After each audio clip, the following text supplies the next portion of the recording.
Hey, what's up guys, welcome back to a new video. And if you are watching this video, then I'm probably sure that you are not able to buy your Redmi Note 5 Pro in the Flipkart sale. So watch this video till the end and I will share my 5 tips which helped me to buy this device in the flash sale. So without wasting any minute, let's get started.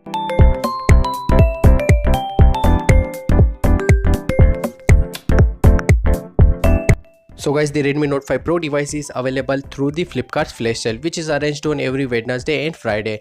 And if you want to buy this device, then you need to make sure that you have a very good internet speed along with a very fast smartphone. So the tip number 1 is save your card details. So as you guys know that cash on delivery option is not available for the Redmi Note 5 Pro device. So you need to make sure that you fill your credit card or debit card details previously in the My Account section and then wallet and cards, so that when you check out for the payment, then you don't need to fill the details for the payment.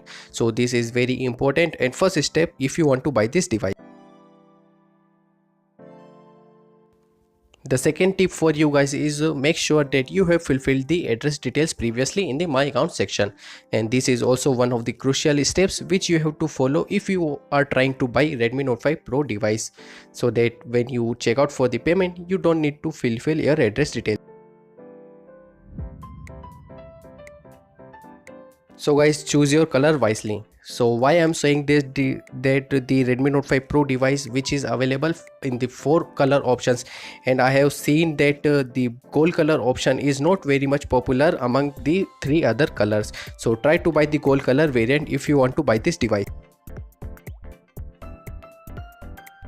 So guys, the last tip for you guys is make sure that you reach the Flipkart app at 11:55 PM. So what I have learned from several flash sale experiences, that the sale begins at 11:59 PM. So make sure you reach the as soon as possible.